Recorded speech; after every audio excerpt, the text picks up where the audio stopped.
But మనకి cinema ఇండస్ట్రీలో కూడా ఈ మధ్య రోజుల్లో కొన్ని మ్యారేజెస్ ఫెయిల్ అవ్వడం. సినిమా ఇండస్ట్రీ మీరు మొత్తం లెక్కేసుకుంటే మొత్తం 75% సక్సెస్గా. 100%. 100%, 75% సక్సెస్.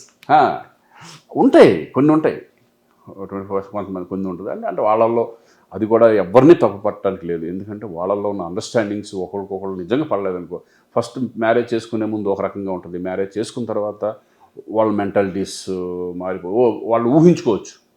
మ్యారేజ్ అయితే కనుక ఇంత బాగుంటుందా, ఇంత లైఫ్ బాగుంటుందా అని. మ్యారేజ్ అయిన తర్వాత కామన్గా ఉండేప్పుడు ఇంతేనా, ఇది ఏదోదో ఊహించుకున్నాం అని చెప్పేసి వాళ్ళల్లో మెంటాలిటీ మారిపోవచ్చు.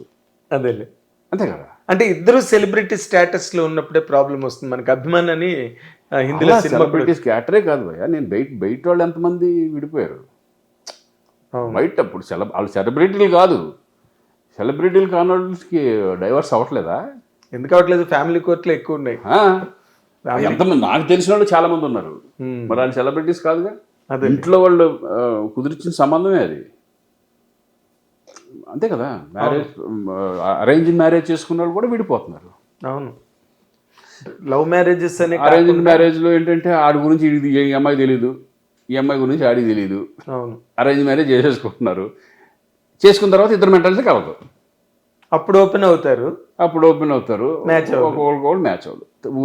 ఈవిడ ఊహల్లో ఒక రకంగా ఉంటుంది, ఆయన ఊహల్లో ఒక రకంగా ఉంటుంది, రెండింటికి క్లాష్. కొంచెం ఆపోజిట్ అయ్యేపటికి నేను అనుకుంది ఇదేంటి అని.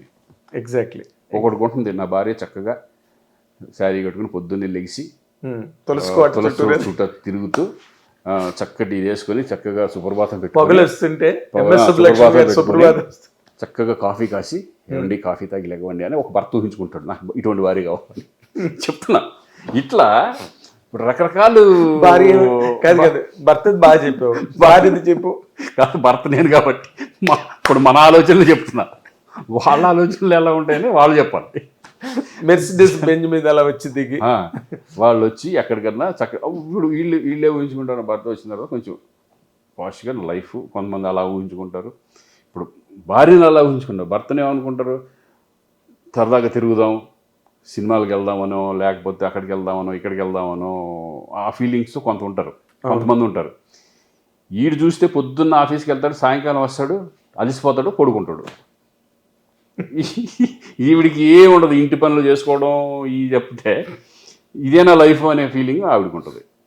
అప్పుడు ఇద్దరి మధ్య క్లాష్ అయిపోతుంది మ్యాటర్. అవును, అలా సినిమాలు కూడా చాలా బాగా ఆడాయి, అలాంటి సబ్జెక్టుల మీద వచ్చిన సినిమాలన్నీ కూడా. ఎందుకంటే ఐడెంటిఫికేషన్ ఇక్కడ నుంచి వాళ్ళు చేస్తారు, రియల్గా జరిగే ఇన్సిడెంట్ని బట్టే కదా సినిమా వాళ్ళు కూడా ఎక్కువ. ఎగ్జాక్ట్లీ. ఇప్పుడు coming to your second chapter, నీది ఫస్ట్ చాప్టరు నువ్వు హీరో అవ్వడం, పెళ్లి చేసుకోవడం and become a family man. ఇప్పుడు నీ లైఫ్లో జరుగుతున్న ఇప్పుడు ఇలాంటి కాంట్రవర్సీలు, నీకు యాక్సిడెంట్ అయిపోయిందని, మీ ఇద్దరు విడాకులు తీసేసుకున్నారని, ఇప్పుడు ఏమో నువ్వు రేవ్ సెలబ్రేట్ అయ్యాం కదా, కొన్ని తప్పు అనుభవించాలి అని. అదే మరి ఇప్పుడు నీ కొడుకు హీరో అవబోతున్నాడు, ఇవన్నీ బాగా అబ్జర్వ్ చేస్తున్నాడా? డెఫినెట్గా అడిగి. ఎందుకంటే వాళ్ళకి 100% ఇప్పుడు ఏం జరుగుతుంది, ఇదివరకు అయితే కనుక మేము ఉన్నప్పుడు సోషల్ మీడియా ఇంత లేదు, ఏం లేదు, అసలు ఏం జరుగుతున్నాయో కూడా తెలియదు. అవును, ఫోన్ రావాలంటే అప్పట్లో పక్కన వాళ్ళు ఇంట్లో పీపీ పెట్టుకొని శ్రీకాంత్ మీకు ఫోన్ వచ్చిందంటే వెళ్ళిన వాళ్ళు అట్లా చూసిన వాళ్ళు మేమంతా. అవును, 10 years బిఫోరే కదా ఇవన్నీ. 10 years బిఫోర్ వరకు ఏముంది, ఏం లేదు. ఇప్పుడు వీళ్ళు ఏంటంటే అన్ని సోషల్ మీడియాలో ఇవన్నీ చూసిన తర్వాత నిజంగా ఇప్పుడు చాలా జాగ్రత్తగా ఉంటారు వీళ్ళు అనుకుంటున్నాను నేను. చాలా కేర్ఫుల్గా ఎక్కడికి, ఇప్పుడు మా వాడు రోషన్ ఎక్కడ పబ్లిక్ ఇవన్నీ ఏంటంటే వీళ్ళకి అర్థమైపోతుంది, ఇటువంటి ఉంటే చాలా తేడా వస్తుందని. నిజంగా నేర్చుకుంటారు వాళ్ళు.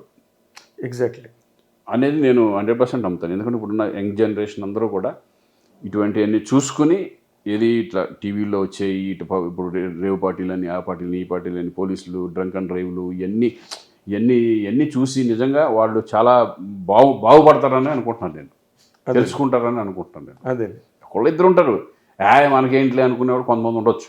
అవును, but most of the youngsters డెఫినెట్గా ఇటువంటి అన్ని అవేర్నెస్ అనేది 100% కావాలి.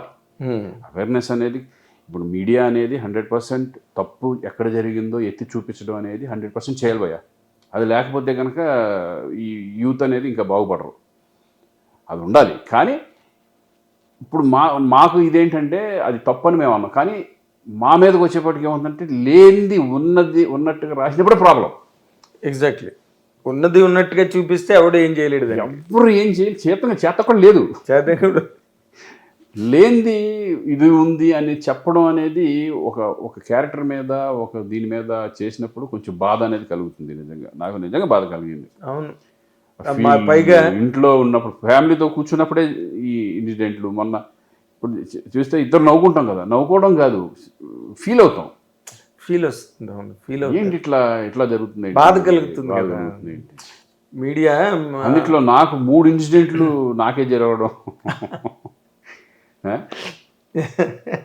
ఏదేదో కొన్ని ఎవడో రాస్తూ ఉంటాడు అంటే ఏమి పట్టించుకోము అనే పద్ధతిలో కొంతమంది ఉంటున్నారు. నాకు తెలుసు అది. ఈ చికెన్ అనే ఒకసారి వేసేద్దాంలే, పర్లేదు, ఏం అవ్వలే, ఏం చేయలే అని. నాకు నిన్న అయితే కనుక చాలా సీరియస్. నేను మాకు తెలిసిన లాయర్స్ పెద్ద మంది ఉంటారు కదా, ఉండకుండా జడ్జెస్ అందరూ ఉంటారు. వాళ్ళు అయితే డైరెక్ట్ వేసేమన్నారు. నువ్వు డిఫర్మేషన్ కేసు వేసి కోర్టులో వేసేసి తర్వాత తెలుసుకుందాంలే అని చెప్పారు. జడ్జిలు చెప్పారు డైరెక్ట్గా నాకు. అబ్బా, బాగా క్లోజ్ ఫ్రెండ్స్. మీకు ఆల్రెడీ చూస్తున్నాను, మీరు ఎందుకు భయపడుతున్నారు, నువ్వు లేనప్పుడు నువ్వు ఇంత కాన్ఫిడెంట్గా మీరు ఎందుకు వేయలేకపోతున్నారు, మీదే ఫాల్ట్ అంటారు వాళ్ళు. మీరు వేయకపోవడం మీది ఫాల్ట్. నీ సమాధానం ఏంటి దానికి? ఎందుకు అందరూ ఇది కొంతమంది తప్పు చేసుకుంటారు, వాళ్ళే తెలుసుకుంటారు అనే పద్ధతిలో తప్పితే. అవును, అంటే ఒకసారి అయితే నిన్న అనుకున్న తర్వాత ఎవరైతే రాశారో వాళ్ళు క్షమాపణ చెప్పడం జరిగింది. అవునా? వాళ్ళు చేశారు, వాళ్ళు కొంచెం చేశారు అనుకుంటారు. వాళ్ళు మళ్ళీ మార్చి చెప్పేపాటికి సరే ఓకే అని వదిలేసాం. ఎందుకంటే వాళ్ళ లైఫ్ మొత్తం అంతా ఇదైపోయి మళ్ళీ పెట్టి కేసులు గీసులు ఈ తలకని మనకేమో ఒకళ్ళు నాశనం చేయాలని అలవాటు లేదు మనకి. అవును, వాళ్ళని తిప్పొచ్చు, 100% వేస్తే డెఫినెట్గా దొరుకుతారు వాళ్ళు. మరి అంతే కదా, ఫేక్ న్యూస్ అప్పుడు 100%. మనం లేనప్పుడు మనం ధైర్యం ఎంతనే వెళ్ళొచ్చు, ఎక్కడికైనా వెళ్ళొచ్చు. అవును, సరే ఈసారి చూద్దాంలే, ఇప్పుడు వద్దులే అని చెప్పేసి ఇంకా సైలెంట్. 4వ ఛాన్స్, 3 ఛాన్సులు అయిపోయినాయి, ముచ్చటగా 3 అయినాయి. 4వ ఛాన్స్ ఇంకేమన్నా అటువంటి ఏమైనా ఉంటే అప్పుడు చూసుకుందాంలే, వద్దులే అని చెప్పేసి వాళ్ళు వేసేస్తా ఉన్నారు, వద్దులే అని చెప్పి సైలెంట్ అయిపోయి.